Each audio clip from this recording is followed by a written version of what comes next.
एक अंतरिक्ष यात्री पृथ्वी तल की तुलना में चंद्रमा पर अधिक ऊंची छलांग लगा सकता है, क्योंकि देखिए कोई भी यात्री हो किसी भी सरफेस पे छलांग लगा रहा है तो उसके छलांग के अपने मसल्स के द्वारा, अपने इंटरनल फोर्स को के द्वारा वो ऊपर की ओर जंप करने की कोशिश करता है, ऊपर की ओर जंप करता है, लेकिन उसका वेट यानी ग्रेविटेशनल फोर्स नीचे की ओर वर्क करता है, नीचे की ओर एक्ट करता है ये। तो जब नीचे की ओर लगने वाला फोर्स का वैल्यू यदि कम हो तो ज़्यादा ऊंची छलांग लगाएगा। तो चंद्रमा के सरफेस पे ग्रेविटेशनल फोर्स का वैल्यू 1/6 रह जाता है जितना कि अर्थ सरफेस पे है। चंद्रमा पर भारहीन होता है? नहीं। चंद्रमा पर कोई वातावरण नहीं है? नहीं। चंद्र तल पर गुरुत्वाकर्षण बल पृथ्वी तल की तुलना में अत्यल्प है, यानी 1/6 है। यही कारण होगा, राइट ऑप्शन सी होगा। Next question, sir CV Raman को उनके किस कार्य के लिए नोबेल पुरस्कार मिला था? तो सर सीवी रमन को 1930 में रमन इफेक्ट के लिए उनको मिला था ये खोज। और रमन इफेक्ट का मतलब है प्रकाश के प्रकीर्णन के अध्ययन के लिए, राइट ऑप्शन बी होगा। नेक्स्ट क्वेश्चन, रडार का उपयोग किस लिए किया जाता है? तो देखिए रडार का उपयोग, रडार में होता क्या है, एक सिग्नल को भेजा जाता है। मान लीजिए कोई यहाँ पे एक ऑब्स्टेकल है, कोई टैंक वगैरह है यहाँ पे, यहाँ से जब सिग्नल भेजेंगे, एक सिग्नल भेजा जाएगा, सिग्नल जाएगा तो और लौट करके आएगा। जाने और लौट करके आने में हमें टाइम पता होगा। जो यहाँ इंजीनियर्स होंगे, जो भी ऑपरेट करने वाले होंगे, उनको पता होगा कि जाने और आने में कितना टाइम लगा है। और स्पीड इसका पता है, स्पीड तो डिस्टेंस निकाला जा सकता है। एस डिस्टेंस गया है और एस डिस्टेंस ट्रेवल करके आया था। 2s is equal to speed into time, speed into time, तो एस इज इक्वल टू हो जाएगा VT/2, यानी स्पीड इंटू टाइम बाई 2। इस फार्मूला का यूज करते हुए किसी दुश्मन का टैंक या कोई अदर ऑब्जेक्ट ऑब्स्टेकल कहाँ पे मौजूद है, कितने डिस्टेंस पे मौजूद है, ये निकाला जा सकता है। वो खड़ा है या मूव कर रहा है, मूव कर रहा है तो हमसे दूर मूव कर रहा है या हमारी तरफ आ रहा है, इस बात की भी जानकारी ली जा सकती है। तो जहाज़ों, वायुयानों आदि को ढूंढने एवं मार्ग निर्देश करने के लिए किया जाता है, राइट ऑप्शन बी होगा। नेक्स्ट क्वेश्चन, निम्न में से कौन सा अच्छा विद्युत रोधक है? तो एबोनाइट जो है सबसे अच्छा विद्युत रोधक है। ऐसे तो ऊन भी है, कपास धागा भी है, कास्ट भी है, इनमें सबसे ज़्यादा विद्युत रोधक जो होता है एबोनाइट होता है, राइट ऑप्शन सी होगा। नेक्स्ट क्वेश्चन, रेटिना पर कैसा प्रतिबिंब बनता है? तो रेटिना पर कैसा प्रतिबिंब बनता है, इसको देखने के लिए हमें समझना होगा कि हमारे आँखों में लेंस कैसा होता है। तो मान लीजिए हमारी आँखें हैं ये, और यहाँ पे एक बाई कन्वेक्स लेंस लगा रहता है, बाई कन्वेक्स लेंस है ये, बाई कन्वेक्स लेंस। तो बाई कन्वेक्स लेंस किसी भी ऑब्जेक्ट का, यहाँ पे पर्दा है, एक रेटिना है जिसको रेटिना कहा जाता है, पर्दा, स्क्रीन। तो रेटिना पे क्या करता है, किसी भी ऑब्जेक्ट को जब डिस्टेंट है, दूर है ऑब्जेक्ट, जब ऑब्जेक्ट दूर है तो हम जानते हैं बाई कन्वेक्स लेंस के द्वारा बनाया गया जो इमेज होता है वो रियल होता है। रियल मतलब उल्टा होता है, और स्मॉलर देन ऑब्जेक्ट होता है। तो यहाँ पे रियल एंड उल्टा इमेज बनता है। और यहाँ से जो ऑप्टिकल नर्व से जुड़े हुए होते हैं उसमें जो प्रोसेसिंग होती है, उस प्रोसेसिंग के थ्रू हमारी आंखें जो है उसको हमारा ब्रेन प्रोसेस करके उसको फिर उसको सीधा करके दिखाता है। तो कोई भी ऑब्जेक्ट, जैसे पेन है हमारे पास, तो मैं सीधा पकड़ा हुआ हूँ लेकिन मेरी आंखों के रेटिना पे इसका इमेज उल्टा बना हुआ है, तो वो ऑप्टिकल नर्व्स या ब्रेन में जो भी प्रोसेसिंग होती है उसके बाद में ये सीधा दिखाई पड़ रहा है। तो कैसा इमेज बन रहा है, रियल बन रहा है, इन्वर्टेड बन रहा है, और स्मॉलर देन ऑब्जेक्ट बन रहा है। तो वस्तु के बराबर एम उल्टा नहीं, वस्तु से छोटा एम सीधा बिल्कुल नहीं, वस्तु के बराबर एम सीधा बिल्कुल नहीं, वस्तु से छोटा एम उल्टा बनता है, राइट ऑप्शन डी होगा। नेक्स्ट क्वेश्चन, पानी की बूंद किसकी भांति प्रतीत होता है? तो पानी की बूंद, ये वाटर का ड्रॉप है, ड्रॉपलेट है। वाटर का रिफ्रैक्टिव इंडेक्स होता है 1.33, और बाहर एयर है तो एयर का रिफ्रैक्टिव इंडेक्स लगभग 1 होता है। तो मतलब एयर रेयरर मीडियम है और वाटर डेंसर मीडियम है। तो कोई भी लाइट रे जब जाएगी, तो मान लीजिए ये सेंटर हो गया, एक लाइट रे यहाँ से भेज दीजिए आप, एक लाइट रे मैं भेज रहा हूँ, एक लाइट रे यहाँ से यहाँ गई, और यहीं पे ये नॉर्मल हो गया, नॉर्मल। जब सेंटर को सरकमफेरेंस से मिलाएंगे तो नॉर्मल। तो इस रे को जाना तो ऐसे चाहिए था, लेकिन चूंकि रेयर से डेंसर में जा रही है तो ये क्या करेगी, इसको ऐसे बेंड कर देगी टुवार्ड्स प्रिंसिपल एक्सिस, इसको मान लीजिए, तो ये बेंड कर देगी। तो जितनी भी लाइट रे जा रही है इसको क्या करेगा, ये कन्वर्ज कराएगा, कन्वर्जिंग लेंस के जैसा बिहेव करेगा, मतलब कन्वेक्स लेंस के जैसा बिहेव करेगा, उत्तल लेंस के जैसा बिहेव करेगा, राइट ऑप्शन बी है। ध्यान दीजिए इसमें एडिटेरिया का जो आंसर है अवतल लेंस है, जो गलत है, आप उत्तल लेंस को टिक कीजिए। उत्तल लेंस के जैसा बिहेव करेगा, कन्वर्जिंग लेंस के जैसा बिहेव करेगा, यानी कन्वेक्स लेंस के जैसा बिहेव करेगा। नेक्स्ट क्वेश्चन, मानव शरीर का प्रतिरोध गीला अवस्था में किसके समतुल्य होता है? तो मानव शरीर का प्रतिरोध जब गीला होता है शरीर तो 10⁻³ ओम होता है, जबकि सूखी अवस्था में 10⁻⁴ ओम होता है। 10⁻³ यानी 1000 ओम। राइट ऑप्शन बी होगा। नेक्स्ट क्वेश्चन, हाइड्रोजन बम का आविष्कार किसने किया था? तो 20वीं शताब्दी का महान वैज्ञानिक एडवर्ड टेलर जिन्हें हाइड्रोजन बम का पिता कहा जाता है, 1952 में मार्शल द्वीप में अमेरिका द्वारा फर्स्ट नाभिकीय परीक्षण इनके नेतृत्व में किया गया था। राइट ऑप्शन ए होगा। हाइड्रोजन बम कौन सी प्रिंसिपल पे काम करता है?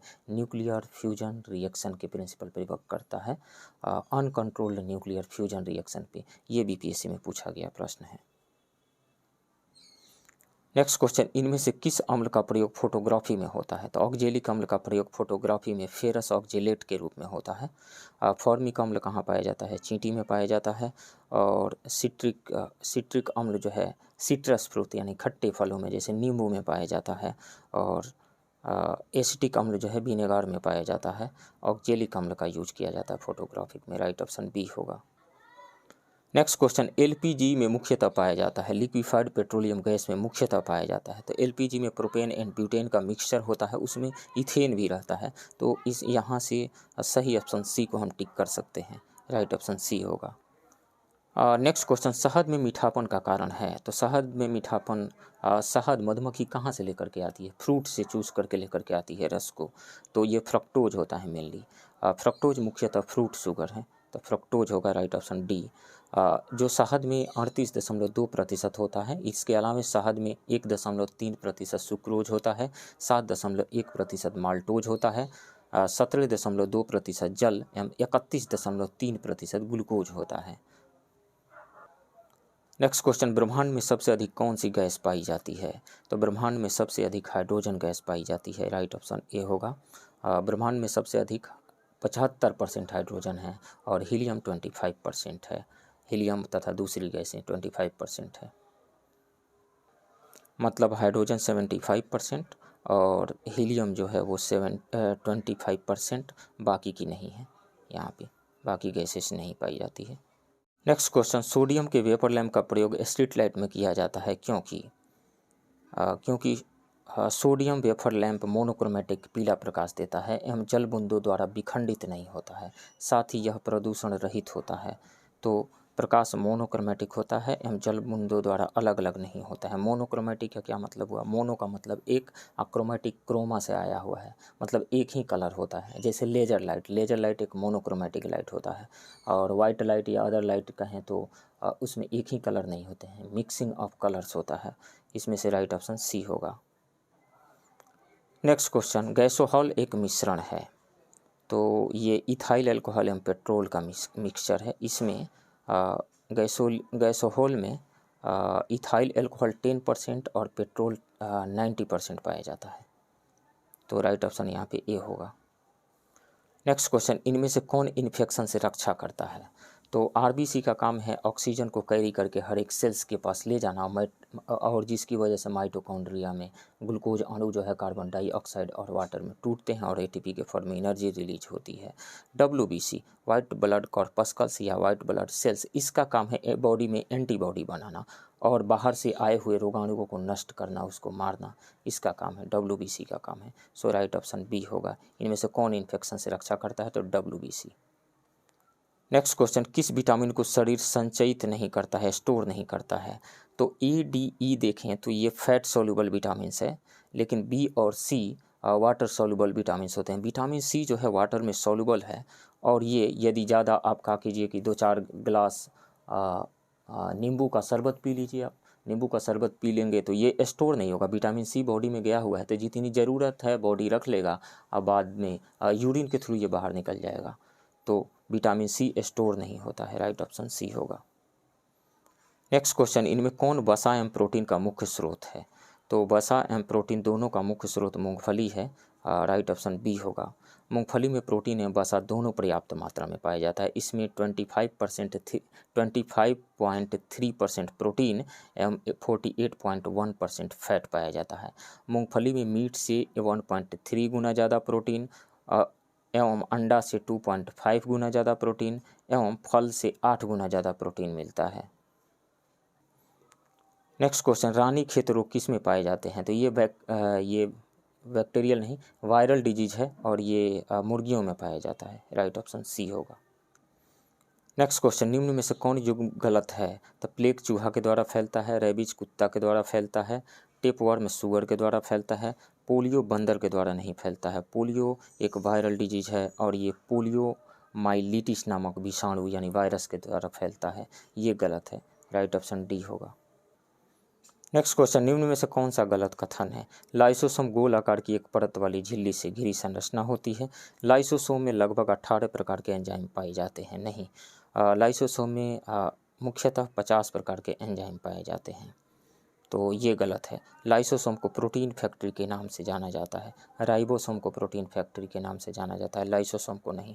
लाइसोसोम को suicidal bag of the cell कहा जाता है, आत्महत्या की थैली, तो ये गलत है। लाइसोसोम की खोज डी डुबे ने किया था। तो इसमें से कौन सा गलत हो गया? बी एंड सी गलत हो गया। राइट ऑप्शन ई हो जाएगा, मोर देन 1। नेक्स्ट क्वेश्चन, किसी दर्पण से आप चाहे जितनी ही दूरी पर खड़े हों आपका प्रतिबिंब सदैव सीधा प्रतीत होता है, संभवतः दर्पण है। तो पहले यदि आप प्लेन मिरर ले लीजिए, प्लेन मिरर ले लीजिए, कहीं पर भी आप रहेंगे इसके उतने ही डिस्टेंस पे पीछे एक इरेक्ट इक्वल साइज का, मतलब सीधा वर्चुअल और इक्वल साइज का इमेज बनेगा। तो ये दर्पण प्लेन मिरर हो सकता है। दूसरा केस ले लीजिए, दूसरा केस अवतल दर्पण का, कनकेव लेंस, सॉरी लेंस नहीं लेना है, यहाँ पे लेना है हमें मिरर लेना है। तो मिरर लेना है तो आप सबसे पहले कन्वेक्स मिरर ले लीजिए, कन्वेक्स मिरर। तो कन्वेक्स मिरर में कहीं पर भी ऑब्जेक्ट रखते हैं तो इसका पीछे इरेक्ट सीधा और स्मॉलर देन ऑब्जेक्ट इमेज बनता है, आभासी इमेज बनता है, यानी वर्चुअल इमेज बनता है। तो इस केस में भी सीधा इमेज बन सकता है। तो ये दो तो सही हो गए। अब देख लेते हैं कि अवतल दर्पण में क्या होता है। अवतल दर्पण ये हो गया, ज़रा इस पे गौर कीजिए आप। ये फोकस है और ये सेंटर ऑफ कर्वेचर है। इधर जब हम ऑब्जेक्ट रखते हैं, मतलब सेंटर ऑफ कर्वेचर इन्फिनिटी पे रखते हैं तो फोकस पे बनता है, रियल इमेज बनता है, इन्वर्टेड बनता है और स्मॉलर देन ऑब्जेक्ट बनता है। Centre of curvature and infinity के बीच में जब किसी ऑब्जेक्ट को हम रखते हैं तो उसका centre of curvature and focus के बीच में उल्टा smaller than object and real image बनता है। ठीक है, अब सी पे लाइएगा तो सी पे बनेगा, इक्वल साइज़ का बनेगा, उल्टा बनेगा और रियल बनेगा। और सी और एफ के बीच में जब हम रखते हैं तो सी के बाहर, सी और इन्फिनिटी के बीच में ऑब्जेक्ट का इमेज बनने लगता है और बड़ा इमेज बनता है, रियल बनता है और इन्वर्टेड बनता है। फोकस पे आप रखिएगा तो इन्फिनिटी पे इमेज बनता है। अब देखिए, फोकस और पोल के बीच में जो ही ऑब्जेक्ट को हम रखते हैं तो इसका इमेज पीछे की ओर वर्चुअल, बिगर देन ऑब्जेक्ट और इरेक्ट बनता है यहाँ पे। तो जब फोकस एंड पोल के बीच में है तब तो सीधा इमेज बना, लेकिन बाकी जगहों पे तो उल्टा ही इमेज बनता है ना, रियल बनता है। तो ये पॉसिबल नहीं हो सकता, ये हमेशा कह रहा है। तो हमेशा प्लेन मिरर में इरेक्ट इमेज बनेगा, सीधा इमेज बनेगा, और किसमें, कनकेव मिरर में इमेज, कन्वेक्स मिरर में हमेशा सीधा इमेज बनेगा। तो दोनों ही हो सकता है। कौन सा? उत्तल भी हो सकता है, या तो समतल या उत्तल हो सकता है। राइट ऑप्शन यहाँ पे डी होगा। नेक्स्ट क्वेश्चन, खाना बनाते समय यदि बर्तन की तली बाहर से काली हो रही हो तो इसका मतलब होता है कि कंप्लीट कंबसन नहीं हो रहा है, ईंधन पूरी तरह से जल नहीं रहा है। राइट ऑप्शन बी होगा। नेक्स्ट क्वेश्चन, मनुष्य के लीवर से संबंधित बीमारी लीवर सिरोसिस किस कारण बनती है? तो ज़्यादा शराब पी लेने से, हेपेटाइटिस बी से या हेपेटाइटिस सी से। राइट ऑप्शन ई हो जाएगा, मोर देन 1। नेक्स्ट क्वेश्चन, रुधिर के प्लाज्मा में निम्नलिखित में से किसके द्वारा एंटीबॉडी निर्मित होती है? तो लिम्फोसाइट्स के द्वारा। राइट ऑप्शन बी होगा। नेक्स्ट क्वेश्चन, जब वृक्क कार्य करना बंद कर देते हैं तो निम्न में से कौन सा पदार्थ जमा होने लगता है? तो शरीर में मेटाबॉलिज्म के दौरान बहुत ऐसे पदार्थ बनते हैं जो शरीर के लिए हानिकारक होते हैं। इन्हें नत्र जनित अपशिष्ट पदार्थ कहा जाता है। वृक्क अति सूक्ष्म निस्यंदन यानी अल्ट्रा फिल्ट्रेशन क्रिया द्वारा इन्हें रुधिर से अलग कर मूत्र के रूप में बाहर निकालने में सहायता करता है, सहायक होता है। तो इसमें से रक्त में नत्र जनित अपशिष्ट पदार्थ। राइट ऑप्शन सी होगा। नेक्स्ट क्वेश्चन, तंतुपास्थी फाइब्रस बोन संधि कहाँ पाई जाती है? तो कपाल में पाई जाती है, ये कपाल में पाई जाती है, राइट ऑप्शन डी होगा। नेक्स्ट क्वेश्चन, मानव शरीर का कौन सा अंग अल्जाइमर रोग से प्रभावित होता है? तो मस्तिष्क अल्जाइमर रोग से प्रभावित होता है, राइट ऑप्शन बी होगा। ये बीमारी जब किसी मनुष्य को होती है तो स्मृति ह्रास हो जाता है, विचार, भाषा, क्षमता और व्यवहार में बदलाव आ जाता है। नेक्स्ट क्वेश्चन, निम्न में से कौन सुमेलित नहीं है? सिल्वर ब्रोमाइड क्या कृत्रिम प्रकाश संश्लेषण में उपयोग होता है? नहीं। सिल्वर ब्रोमाइड जो है ये प्रकाश के प्रति ज़्यादा संवेदनशील होता है, इस कारण से इसका उपयोग फोटोग्राफिक प्लेट में किया जाता है, ये गलत है। दूधिया मैग्नीशियम यानी milk of magnesia, magnesium hydroxide को मिल्क ऑफ मैग्नीशिया कहा जाता है, MgOH का whole twice, milk of magnesia. ये एंटा एसिड के रूप में यूज किया जाता है। किसी के पेट में एसिड ज़्यादा बढ़ गया है, बन गया है, एसिडिटी हो गई है, तो इसे पिला दिया जाएगा तो एसिड बेस रिएक्शन हो जाएगा और जो एक्स्ट्रा ज़्यादा एसिड बना हुआ है वो न्यूट्रलाइज हो जाएगा, तब प्रति अम्ल के रूप में इसका यूज किया जाता है, ये सही है। लिथियम बाइकार्बोनेट का यूज गठिया के उपचार में किया जाता है, ये भी सही है। सिल्वर आयोडाइड का यूज कृत्रिम वर्षा कराने में होता है, ये सही है। सिल्वर आयोडाइड एक हाइग्रोस्कोपिक न्यूक्लियस आर्द्रताग्राही नाभिक के जैसा बिहेव करता है, जिसके चारों तरफ वाटर वेपर का कंडेंसेशन होता है और वाटर में बदल जाता है, यानी वर्षा के बूंदों में बदल जाता है और गुरुत्वाकर्षण के प्रभाव में आकर के वर्षा के रूप में नीचे गिरता है।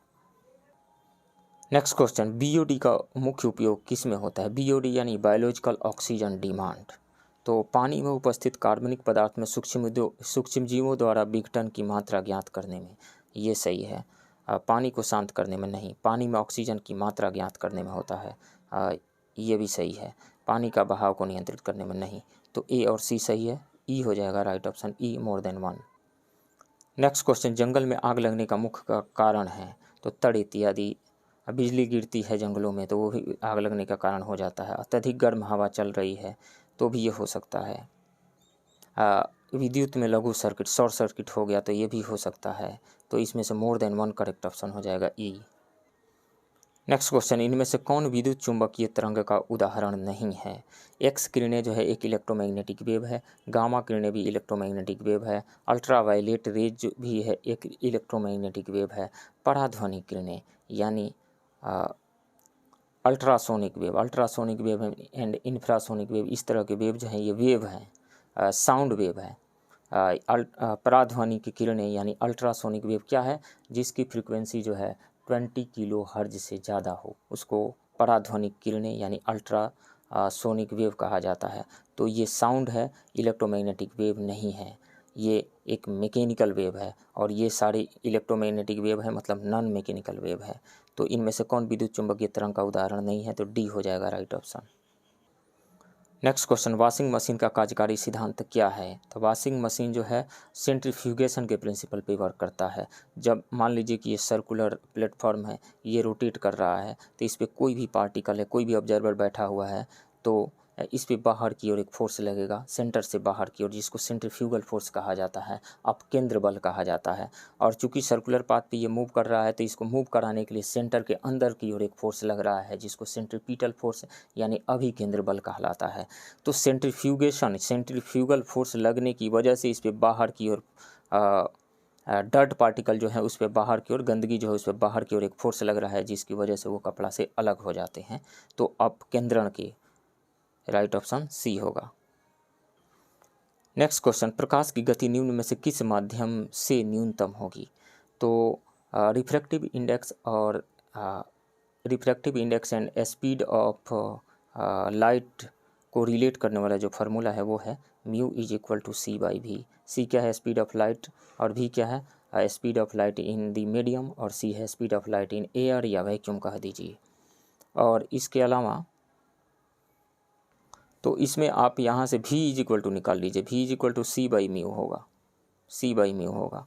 तो अब जिस प्रकाश की गति निम्न में किस माध्यम में न्यूनतम होगी? तो जिसका रिफ्रैक्टिव इंडेक्स सबसे ज़्यादा होगा उस मीडियम में स्पीड ऑफ लाइट जो होगा वो मिनिमम होगा। तो जल का कितना होता है? 1.33 होता है रिफ्रैक्टिव इंडेक्स, 1.33, और निर्वात का 1 होता है, वायु का भी 1 होता है, कांच का 1.5 होता है।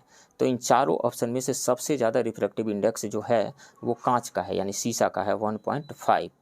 तो इसी मीडियम में यानी शीशा में यानी ग्लास में लाइट का स्पीड सबसे मिनिमम होगा, क्योंकि ये फार्मूला V=c/μ हमें क्लियरली बता रहा है कि जिस मीडियम का रिफ्रैक्टिव इंडेक्स कम होगा उसमें स्पीड ऑफ लाइट ज़्यादा होगा, जिस मीडियम के लिए रिफ्रैक्टिव इंडेक्स का वैल्यू ज़्यादा होगा उसमें स्पीड ऑफ लाइट मिनिमम होगा। राइट ऑप्शन यहाँ पे डी होगा। नेक्स्ट क्वेश्चन, निम्न में से कौन सी सदिश राशि नहीं है? सदिश राशि मतलब अदिश राशि यानी स्केलर क्वांटिटी कौन सी है? Scalar quantity. तो वेग यानी वेलोसिटी एक वेक्टर क्वांटिटी है। बल आघूर्ण यानी टॉर्क इज इक्वल टू होता है आर क्रॉस एफ यानी RF साइन थीटा होता है। यह एक वेक्टर क्वांटिटी है। तो ये एक वेक्टर क्वांटिटी है। विस्थापन यानी डिस्प्लेसमेंट एक वेक्टर क्वांटिटी है, लेकिन स्पीड जो है गति स्पीड एक स्केलर क्वांटिटी है। तो राइट ऑप्शन यहाँ पे ए हो जाएगा।